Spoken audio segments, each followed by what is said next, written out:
Hello students, आप सभी का हार्दिक स्वागत है हमारे YouTube channel Phoenix coaching academy में। तो आज हम इंडियन पॉलिटी का एक नया टॉपिक शुरू करने जा रहे हैं, जिसमें हम जानेंगे राष्ट्रपति की क्षमादान शक्तियां। राष्ट्रपति की क्षमादान शक्तियों का अर्थ यह है कि राष्ट्रपति के पास कुछ ऐसी पावर होती है जो किसी दोष सिद्धि व्यक्ति को, जिस पे दोष साबित हो चुका है, उस पर राष्ट्रपति को उसको क्षमा करने की शक्ति होती है।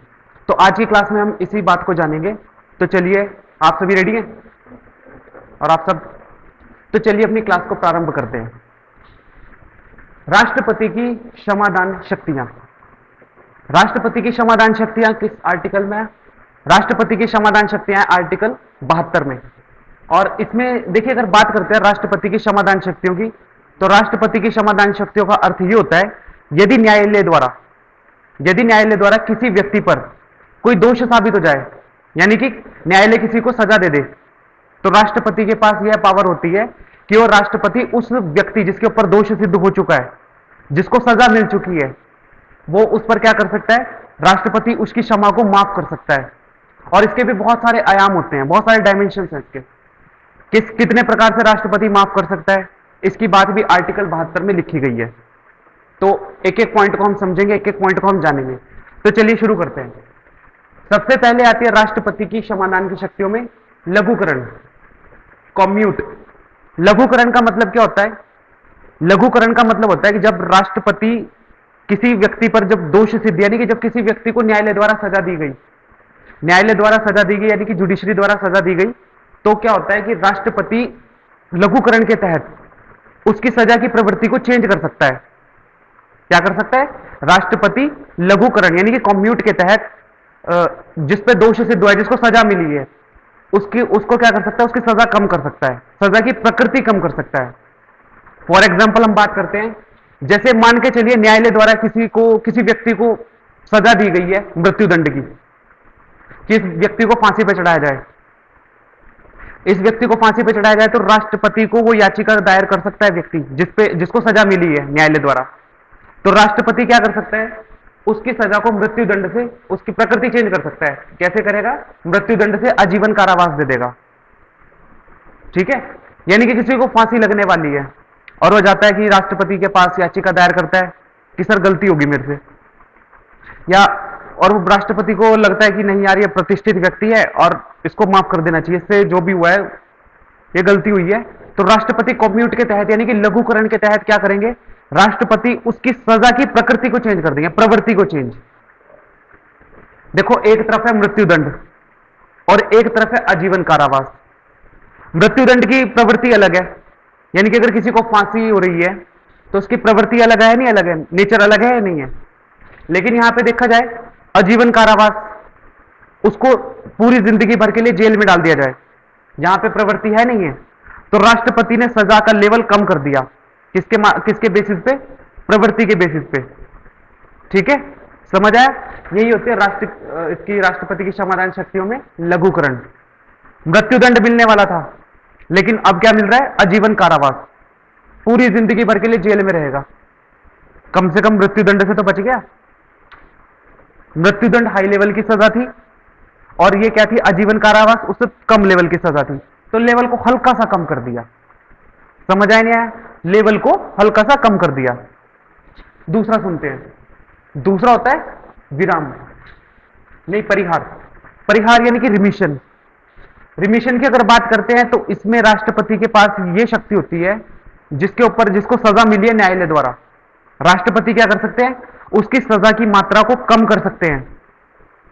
फॉर एग्जाम्पल, अगर बात की जाए किसी को आजीवन कारावास हुआ या 10 साल की सजा हुई, मान के चलते हैं, न्यायालय ने किसी व्यक्ति को किसी सजा के लिए 10 साल की सजा दे दी और कहा कि इसको कठोर कारावास दिया जाए, रिग्रीरियस इम्प्रिजमेंट, कठोर कारावास करो। इसका यानी कि जो आम बोलचाल भाषा में हम यूज करते हैं, कौन सा शब्द? बामुशक्कत सजा। फोड़ो इसको पकड़ के। तो होता क्या है कि राष्ट्रपति के पास वो व्यक्ति याचिका दायर करेगा रिमिशन के तहत, यानी कि परिहार के तहत। बोलेगा कि सर गलती होगी, कुछ तो रहम करो। तो राष्ट्रपति अगर परिहार के तहत या रिमिशन के तहत उसकी सजा को कम करते हैं, उसको क्षमा करते हैं, तो क्या करेंगे राष्ट्रपति, उसको बामुशक्कत सजा कितने साल की हुई थी, 10 साल की। तो राष्ट्रपति सजा तो वही मिलेगी, लेकिन उसकी मात्रा कम हो जाएगी। पहले मिली थी उसको 5 साल की सजा, राष्ट्रपति ने उसकी सजा का टेन्योर यानी कि जो टेन्योर है, जो उसका समय है, वो कम कर दिया। समझ गए नहीं समझ गए? तो राष्ट्रपति ने क्या किया, उसकी सजा को कम कर दिया, 5 साल की सजा को 2 साल में कन्वर्ट कर दिया। तो क्षमा हुई ही नहीं, कुछ सजा या नहीं हुई, कुछ तो हुई, ठीक है ना। तो इसमें बात करते हैं, लेकिन इसमें ना कोई जैसे कठोर कारावास है, आजीवन कारावास है, इसमें इसी सजा को माफ किया जा सकता है। ऐसा नहीं बोलेंगे किसी को फांसी की सजा हुई, इसको ऐसा करो कि रिमिशन कहता है, तो इसको आप पहले तो फांसी पे लटकाओ और फिर इसकी मतलब जब ये मरने वाला हो इसकी मतलब रस्सी काट दो। समझने का मतलब ये है कि कैसे कम करोगे फांसी की सजा को, कैसे कम करोगे, इसमें मात्रा कम होती है। ऐसा थोड़ी ना होगा कि इस व्यक्ति को पहले फांसी पे लटकाओ, रस्सी काट दो, वो बोल लेगा ऐसे अच्छा मारी देते। समझ रहे मैं क्या समझाना चाह रहा हूं। रिमिशन के तहत सजा की मात्रा कम होगी, 10 साल की सजा मिली थी 2 साल की सजा में कन्वर्ट होगी। लेकिन लघुकरण के तहत प्रवृत्ति चेंज हो गई, मृत्युदंड मिलने वाला था, आजीवन कारावास मिल गया, तो अब जिंदा तो है अपने घर में। समझ रहे हो मेरी बात, प्रवृत्ति चेंज हो जाएगी। तो तीसरा पॉइंट की अगर हम बात करते हैं, तीसरा पॉइंट है विराम। इसमें क्या होता है, प्रवृत्ति प्रकृति प्लस मात्रा दोनों पर प्रभाव पड़ता है, इसको बोलते हैं डिस्पाइट, रिस्पाइट। तो इसमें क्या होता है कि जब किसी विशेष व्यक्ति, जब किसी व्यक्ति की विशेष परिस्थिति होती है, विशेष स्थिति में राष्ट्रपति क्या कर सकता है, उस विशेष व्यक्ति की स्थिति में उसकी सजा को कम कर सकता है, और वो इसमें दोनों चीज को अप्लाई कर सकता है। वो प्रवृत्ति को भी चेंज कर सकता है जो लघुकरण में देखा था एक साथ, और वो मात्रा को भी चेंज कर सकता है। ये समझ आया नहीं आया पहले बताइए। वो क्या कर सकता है कि मतलब विराम के तहत, रिस्पाइट के तहत वो क्या कर सकता है, वो प्रवृत्ति को भी चेंज कर सकता है सजा की, और मात्रा को भी चेंज कर सकता है। फॉर एग्जाम्पल, जैसे मान के चलिए किसी गर्भवती महिला को मृत्युदंड मिला है, तो उसकी विशेष परिस्थिति है या नहीं है बताओ, वो महिला प्रेग्नेंट है नहीं है, उसको बच्चा होने वाला है नहीं है, तो होता क्या है कि राष्ट्रपति ये कर सकता है रिस्पाइट के तहत, एक तो उसकी जो सजा है, जो उसकी प्रवृत्ति है, उसको मृत्युदंड मिला है, उसके मृत्युदंड को आजीवन कारावास में कन्वर्ट कर सकता है, या साथ ही साथ अगर राष्ट्रपति को और दया आ जाती है तो उसकी सजा को कम कर सकता है। और समझ आया नहीं आया? जैसे कोई बूढ़ा व्यक्ति है, कई बार ऐसा होता है कि जो अपराध हो जाते हैं ना, वो अनजाने में हो जाते हैं, अनजाने में, और कुछ अपराध ऐसे होते हैं जो जानबूझ के किए जाते हैं। जब मैं आपको न्यायालय वाला टॉपिक करवाऊंगा तो उसमें बताऊंगा कि जो जज होता है ना, वो अपराध की प्रवृत्ति को ऐसे नहीं देखता कि एक ही व्यक्ति को एक सजा के लिए, सुनिए ध्यान से, एक व्यक्ति को एक ही सजा के लिए अलग अलग सजा मिल सकती है, एक ही दोष के लिए अलग अलग सजा मिल सकती है। मान के चलिए किसी ने मर्डर किया, तो उसी के लिए उसको मृत्युदंड भी मिल सकता है एक व्यक्ति को, और मान के चलिए एक ने और मतलब किसी को मारा, मर्डर किया किसी का, उसी को आजीवन कारावास भी मिल सकता है।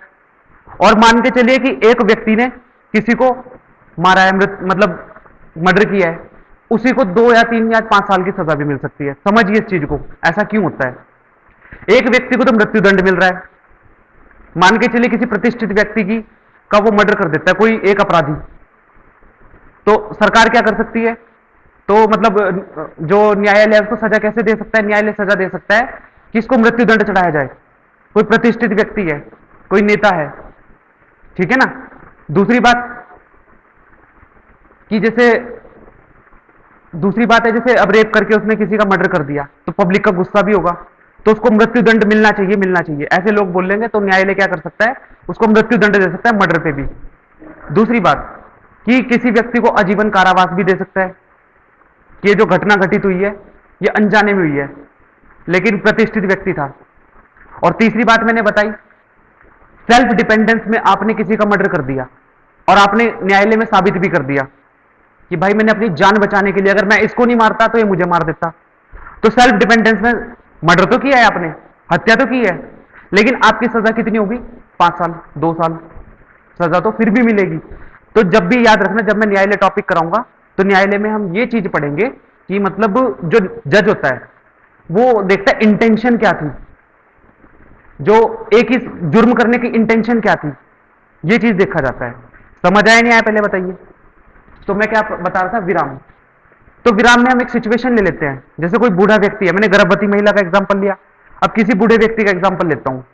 किसी बूढ़े व्यक्ति के द्वारा मर्डर हो गया किसी का, और अनजाने में हुआ, अनजाने में हुआ, गलती से हो गया, जा रहा था बेचारा, बीच में कोई, मान लीजिए कोई औरत आ गया, बच्चा आ गया, और उसको भी इस चीज का रिग्रेट है, तो न्यायालय उसको सजा तो देगा, लेकिन न्यायालय क्या कर सकता है, उसको सजा देगा, और सजा के साथ वो क्या कर सकता है कि न्यायालय ने उसको बोला कि इसको आजीवन कारावास में डालो, ठीक है। लेकिन अब राष्ट्रपति के पास जाती है या बात, तो राष्ट्रपति क्या कर सकते हैं, विराम के तहत क्या करेंगे, परिस्थिति देखेंगे उस व्यक्ति की, बुजुर्ग व्यक्ति है, गलती से हुआ, कोई बात नहीं, ऐसा कर देते हैं, इसकी जो सजा है ना, इसकी प्रवृत्ति चेंज कर देते हैं, आजीवन कारावास की जगह इसको क्या देते हैं, 4-5 साल की सजा, 10 साल की सजा, और उसमें और भी सजा कम कर दी, यानी कि इसमें दोनों चीज यूज होगी। समझ आया नहीं आया पहले बताइए, ये बात समझ आई। अब चौथा पॉइंट देखते हैं, प्रविलंबन। प्रविलंबन का मतलब क्या होता है, रिप्राइज बोलते हैं उसको, यानी कि अस्थायी तौर पर निलंबित, यानी कि जो सजा है, जो आपकी सजा है, वो क्या हो जाएगी, अस्थायी तौर पे निलंबित हो जाएगी, सस्पेंड हो जाएगी, कुछ टाइम के लिए सस्पेंड हो जाएगी। मैं इस चीज को समझाता हूं। मान के चलिए आर्टिकल 72 के तहत किसी मुजरिम ने, जिसके ऊपर दोष सिद्ध हो चुका है, मैंने मतलब न्यायालय उसको सजा सुना चुका है, और उसको 25 तारीख को फांसी चढ़ेगी, समझ रहे मेरी बात, कि उसने किसी का रेप और मर्डर किया है, और उसको 25 तारीख को फांसी चढ़ेगी, और वो बोलता है, उसको भी पता है आर्टिकल 72, तो उसके परिजनों ने या उसके वकील ने क्या किया, आर्टिकल 72 के तहत क्या किया, राष्ट्रपति पर याचिका भेजी, कहा कि सर हम चाहते हैं कि आप क्षमादान की शक्ति का प्रयोग करके इस व्यक्ति को छोड़ दीजिए, ठीक है। तो अब क्या होगा, देखो न्यायालय ने क्या बोला है, इस मंथ के 25 तारीख को इस व्यक्ति को सजा मिल जानी चाहिए, लेकिन वो सजा सस्पेंड, मतलब सस्पेंड हो जाएगी कुछ टाइम के लिए, जब तक राष्ट्रपति के पास जब याचिका भेजी गई है ना उस दोष सिद्ध व्यक्ति के द्वारा, तब तक वो सजा सस्पेंड हो जाएगी। समझ आए नहीं। एक एग्जांपल लेता हूं, जैसे भाई साहब हैं, मान के चलिए इन्होंने किसी का मर्डर कर दिया, ठीक है, इन्होंने किसी का मर्डर कर दिया, न्यायालय ने बोला इस बंदे को फांसी पे चढ़ाओ, 25 तारीख के बाद यह सूरज ना देख पावे, ठीक है, इसको 25 तारीख के बाद सूरज ना दिखे, से न्यायालय ने सजा दे दी।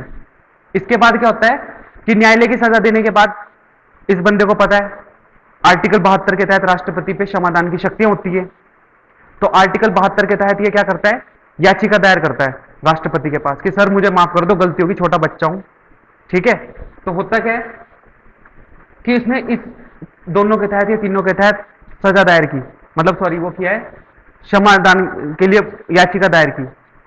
तो होगा क्या, जब तक उसकी याचिका राष्ट्रपति के पास रहेगी, जब तक उसकी जो रिक्वेस्ट है राष्ट्रपति के पास गई भी ना, तब तक उस व्यक्ति को सजा नहीं होगी, उसकी सजा सस्पेंड होगी। समझे नहीं समझे, इस तारीख की मतलब इस महीने की 25 तारीख को उसको, इस भाई साहब को सजा मिलेगी, फांसी पे चढ़ने वाले हैं दोस्त, लेकिन जब तक राष्ट्रपति का डिसीजन हां या ना में ना आ जाए, सुनना मेरी बात ध्यान से, राष्ट्रपति का डिसीजन हां या ना में नहीं आ जाए, तब तक इस व्यक्ति को सजा इसकी सस्पेंड हो गई, चाहे 2 महीने बीत जाए, चाहे 3 महीने बीत जाए, चाहे साल बीत जाए, चाहे 2 साल बीत जाए। जब राष्ट्रपति ने यह लिख के बोल दिया ना कि इसकी सजा को माफ कर दिया जाए या कम कर दिया जाए, तो उसके तहत इसकी सजा बंदे की कम हो जाएगी, और राष्ट्रपति बोलेंगे चाह तो मैं भी रहा हूं था यार कि इसको सूरज ना दिखे, सजा वैसे फांसी पे चटकाओ, चटकाओ इसको, झटकाओ उसको फांसी पे, राष्ट्रपति बोलते हैं, तो फिर इस व्यक्ति को कोई नहीं बचा सकता। यानी कि राष्ट्रपति के पास यह शक्ति है, वो न्यायालय के डिसीजन को भी चेंज कर सकता है। मेरा कहने का यह मतलब है, राष्ट्रपति न्यायालय के डिसीजन को भी चेंज कर सकता है।